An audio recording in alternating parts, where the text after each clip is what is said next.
Olá, sejam todos bem-vindos à série Leitura Comentada do livro Vida no Campo, de Ellen White.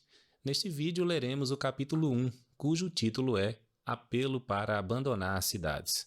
Vamos ler juntos então? Como vocês podem notar, eu deixei aqui visível a paginação conforme está no original em inglês, caso depois vocês queiram conferir alguma coisa sobre a tradução dos textos. Mas vale lembrar também que esse texto que estamos lendo aqui é o que foi traduzido e publicado pela CPB, Casa Publicadora Brasileira da Igreja Adventista do Sétimo Dia. Vamos ao texto então? Os perigos da cidade. Poucos reconhecem a importância de evitar, quanto possível, todas as associações contrárias à vida religiosa.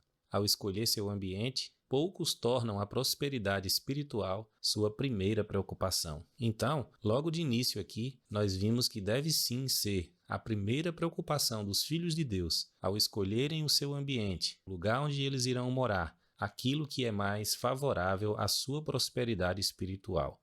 Mas a maioria das pessoas está mais preocupada em o que é mais rentável financeiramente, o que é mais confortável, o que é mais favorável à carreira acadêmica sua e dos seus filhos, mas não deveria ser assim. A primeira preocupação dos filhos de Deus está relacionada à sua vida religiosa, está relacionada à sua prosperidade espiritual. Vamos voltar ao texto? Os pais vão com a família às cidades, porque imaginam ser mais fácil obter aí subsistência do que no campo. Os filhos, nada tendo o que fazer quando não se acham na escola, recebem uma educação de rua, adquirem das más companhias hábitos de vícios e desenfreamento. Não é difícil perceber a diferença entre as crianças que são criadas num ambiente saudável, na companhia de seus pais, recebendo a verdadeira educação conforme os princípios divinos, em comparação com aquelas crianças que recebem uma educação de rua, como nós vimos no texto. Muitas vezes essas crianças aprendem vícios, comportamentos rebeldes, atitude de desobediência em relação aos seus pais, palavreados inadequados, se tornam irritadiças. E mesmo frequentando a igreja desde o seu nascimento, participando de algumas atividades da igreja, mesmo seus pais tendo comprado e assinado a sua liçãozinha bíblica desde cedo, isso não é garantia de que essas crianças estão sendo educadas verdadeiramente. E aí, depois de um tempo, os pais não entendem por que esses filhos resolveram sair da igreja, né? Por que resolveram abandonar o caminho do Senhor. Então, a escolha do ambiente é de vital importância. Vamos continuar a leitura.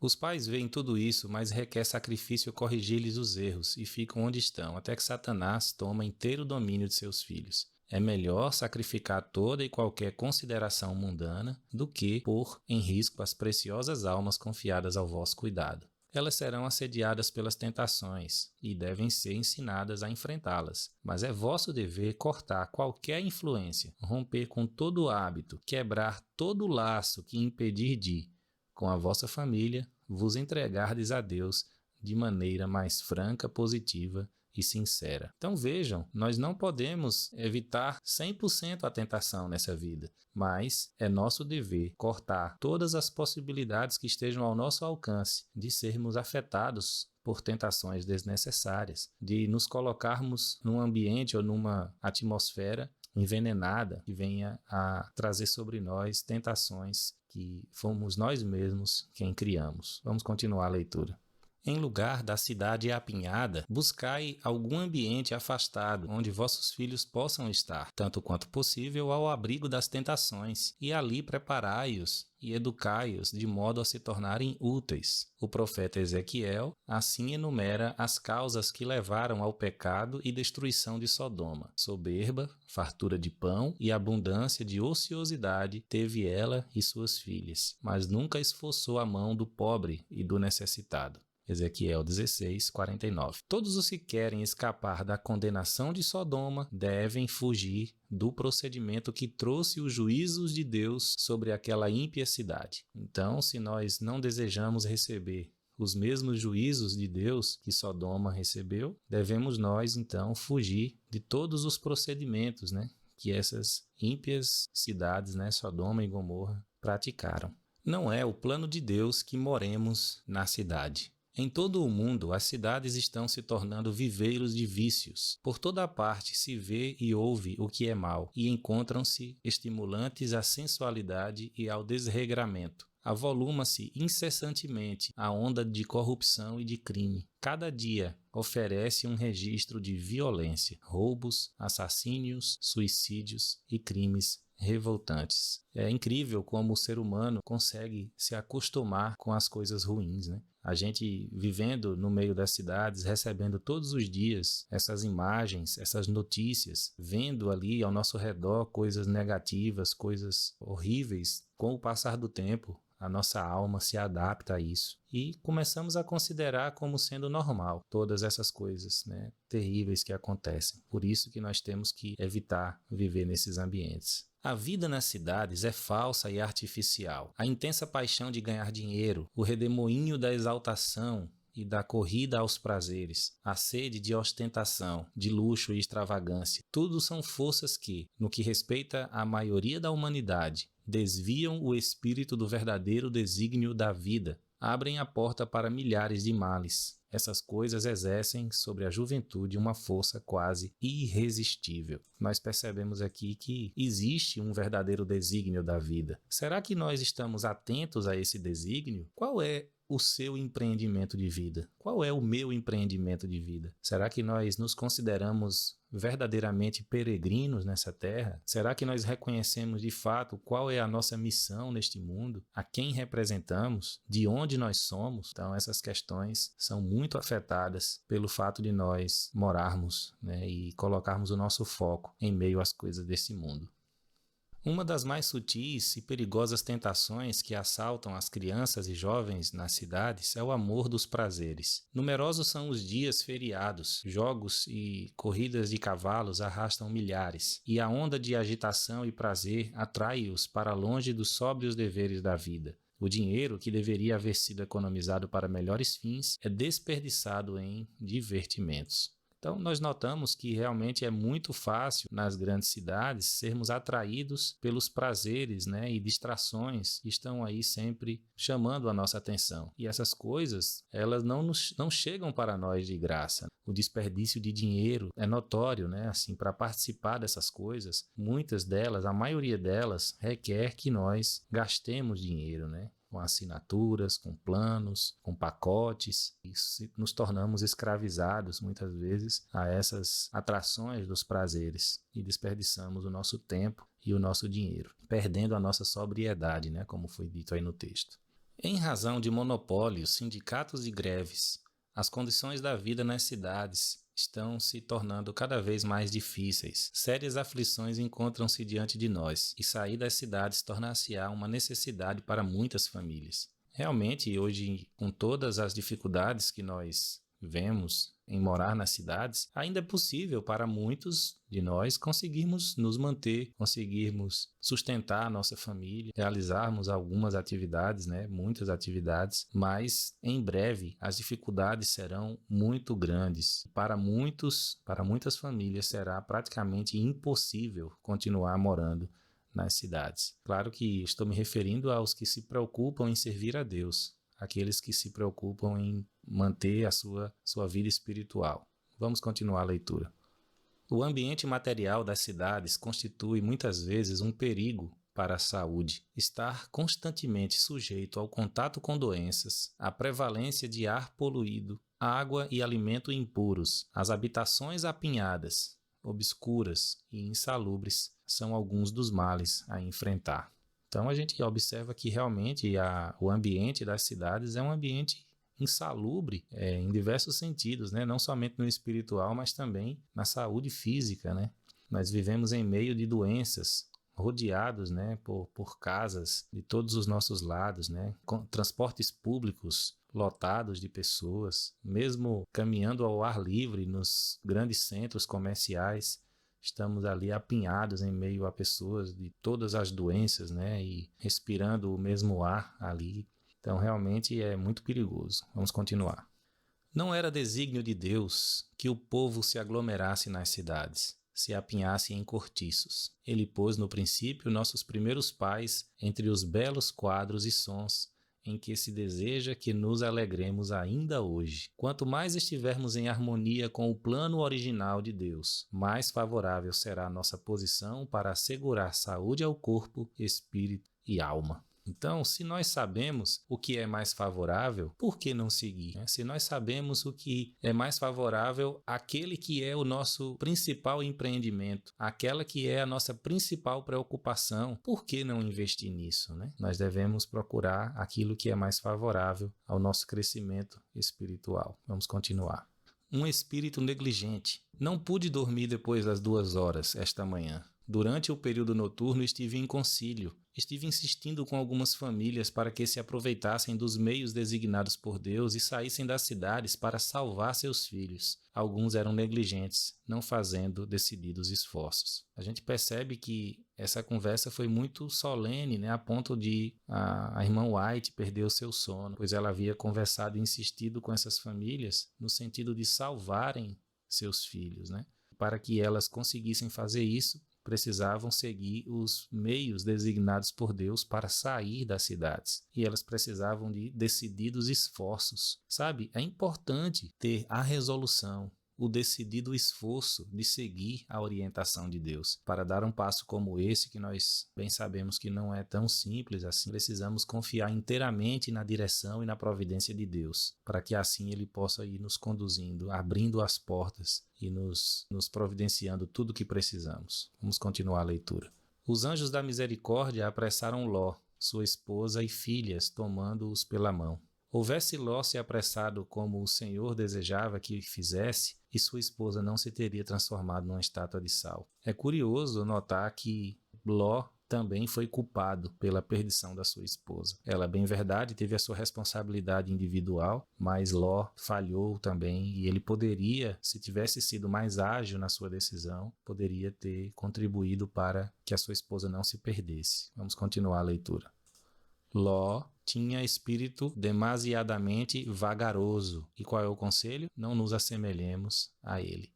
A mesma voz que advertiu a Ló de que devia abandonar Sodoma, o que é que ela faz hoje com a gente? Ordena-nos. Não é um conselho, não é apenas um pedido, ordena-nos. A mesma voz que advertiu a Ló de que devia abandonar Sodoma, ordena-nos. Saí do meio deles e apartai-vos. E não toqueis nada imundo. Os que obedecem a essa advertência encontrarão um refúgio. Está aqui a promessa, né? Os que obedecem a essa advertência encontrarão um refúgio. Isso aqui é muito confortante para as pessoas que alegam a dificuldade de encontrar um lugar, a dificuldade, né, de comprar um pedaço de terra. Onde vai ser isso? Como é que vai ser? Como vou me mudar? Como vou me manter? Como vou isso? Como vou aquilo? Mas, na verdade, o que o texto está dizendo é que quando nós tomamos a decisão, o Senhor nos guiará, né? E a promessa é que os que obedecem a essa advertência encontrarão um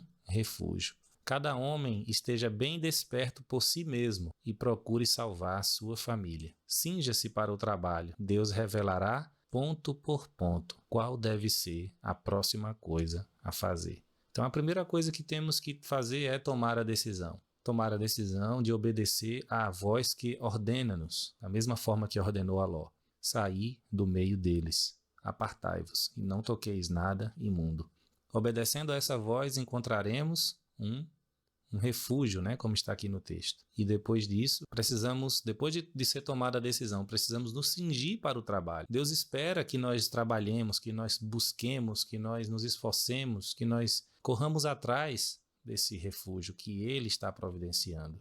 E aí, a promessa é de que Ele revelará, ponto por ponto, qual deve ser a próxima coisa a fazer. Essa é uma grande coisa que eu mesmo tenho experimentado na minha vida. Estar sempre correndo atrás e orando a Deus pelo próximo ponto. Nunca espere que caia do céu o mapa completo, todos os recursos de uma só vez para o que você precisa fazer. Nesse sentido, você precisa orar sempre e trabalhar sempre pelo próximo ponto, pedindo a Deus que Ele te revele e que Ele te ajude.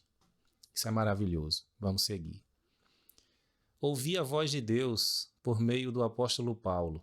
operai a vossa salvação com temor e tremor, porque é Deus o que opera em vós tanto o querer como o efetuar, segundo a sua boa vontade. Ló percorreu a planície, com passos mal dispostos e lentos. Por tanto tempo se havia associado com operadores do mal, que não pôde ver seu perigo, até que a esposa ficou para sempre na planície como uma estátua de sal. Então, nesse texto, vemos que a salvação deve ser operada, né, por nós com temor e tremor. Ela já nos foi conquistada, garantida por Deus e precisa ser operada por nós. É isso que temos que fazer. Temos que pedir sabedoria a Deus, forças para que possamos operar a nossa salvação com temor e tremor. Vamos continuar a leitura? As cidades serão sacudidas. Aproxima-se o tempo em que as cidades serão alvo dos juízos divinos. Dentro em pouco, as cidades serão terrivelmente sacudidas. Não importa quais sejam as dimensões e a solidez dos edifícios, nem quais as precauções tomadas contra incêndios. Quando Deus tocar esses edifícios, dentro de poucos minutos ou algumas horas ficarão reduzidos a escombros. As cidades ímpias do nosso mundo serão varridas pela vassoura da destruição. Nas calamidades que agora atingem edifícios imensos e grandes distritos das cidades, Deus nos está mostrando o que irá acontecer em toda a terra. Então aqui nós observamos que as cidades serão alvos dos juízos divinos e nós devemos entender que esses juízos não acontecerão apenas no período do fim do mundo ou da volta de Cristo. Esses juízos aqui e ali já estão acontecendo em meio às cidades ímpias, em alguma proporção ainda, um pouco aqui, um pouco ali, e como filhos de Deus devemos estar distantes desses grandes centros onde os juízos estão acontecendo. Vamos adiante no texto? Resultado de não atender às advertências. Tenho ordem de declarar a mensagem, dizendo que as cidades onde reina a transgressão, extremamente pecadoras, serão destruídas por terremotos, pelo fogo e por dilúvio.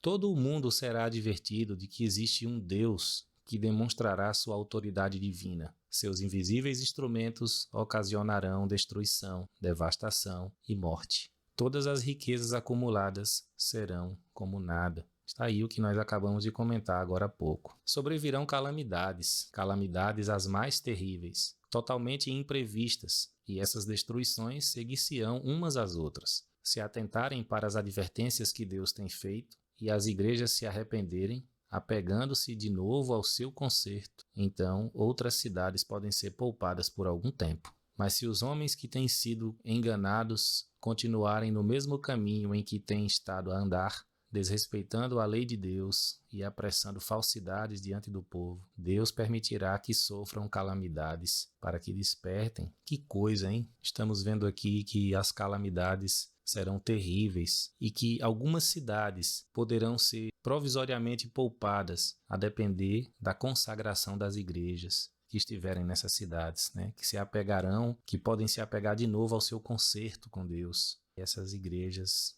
dessa forma, devido ao seu arrependimento, reforma e reavivamento, poderão poupar por algum tempo as calamidades para essas cidades.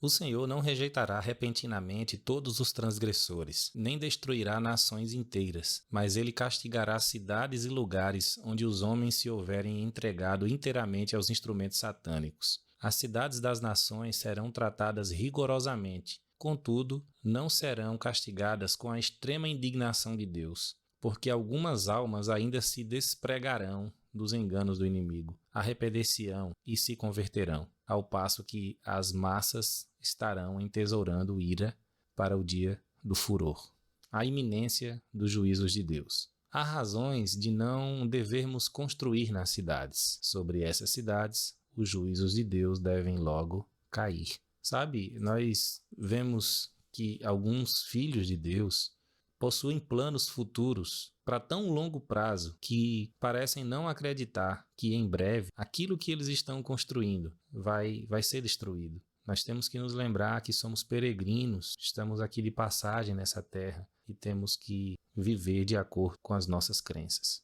Continuando, está próximo o tempo em que grandes cidades serão destruídas. e todos devem ser advertidos desses juízos vindouros. Se o povo de Deus tivesse o senso da destruição iminente de milhares de cidades, agora quase entregues à idolatria. Então, a exclamação aqui feita, pela serva do Senhor. Cena de grande destruição. Na última sexta-feira, pela manhã, pouco antes de me acordar, uma cena muito impressionante me foi apresentada. Parecia que eu me havia acordado, mas não estava em meu lar. Das janelas eu podia avistar um terrível incêndio. Grandes bolas de fogo caíam sobre as casas e dessas bolas voavam flechas incandescentes em todas as direções. Era impossível apagar os fogos que se acendiam, e muitos lugares estavam sendo destruídos. O terror do povo era indescritível. Então, em alguns momentos foi mostrado para Ellen White de forma impressionante, para que ela mesma aí, quem sabe, tivesse sempre o senso de quão real serão esses juízos e assim pudesse escrever essas advertências para nós.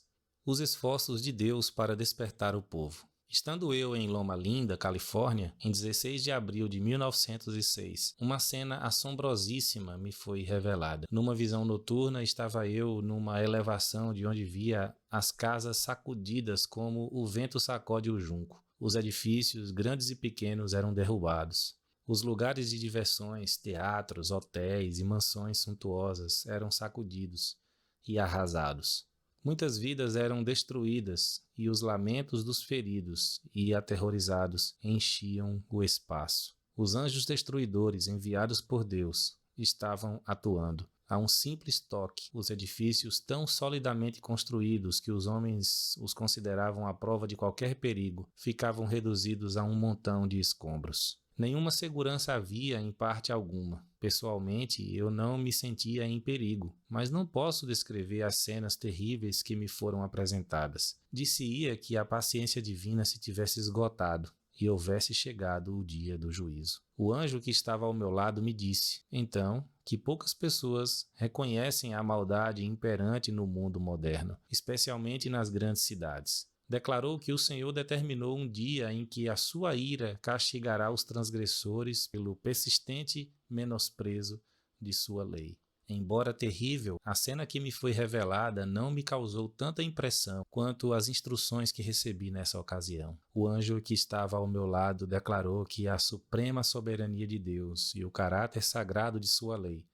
devem ser manifestados aos que obstinadamente se recusam a obedecer ao Rei dos Reis. Os que preferem permanecer infiéis serão feridos pelos juízos misericordiosos, a fim de que, se possível for, cheguem a despertar e a perceber-se da pecaminosidade do seu procedimento. E curioso aqui, Os que preferem permanecer infiéis serão feridos pelos juízos misericordiosos, a fim de que, se possível for, cheguem a despertar e a perceber-se da pecaminosidade do seu procedimento. Então, os juízos que ainda caem nos dias atuais, são considerados juízos misericordiosos, É tanto que no livro do Apocalipse, quando em alguns momentos fala dos últimos juízos de Deus, após o encerramento da graça, é dito que eles serão sem mistura de misericórdia, Então, nos tempos atuais ainda, com esses juízos que acontecem aqui e ali, podemos dizer que eles são misturados com misericórdia ainda, Para que possa despertar as pessoas da sua pecaminosidade e do seu procedimento. Perigo para os que permanecem desnecessariamente. De acordo com a luz que me foi dada, insisto com o povo para que saia dos grandes centros populosos. Nossas cidades estão se tornando cada vez mais ímpias e cada vez mais se torna evidente que os que desnecessariamente nelas permanecem fazem-no pondo em perigo a salvação de sua alma. Então ela escreveu isso aqui no manuscrito 115 no ano de 1907. Vejam, permanecer desnecessariamente.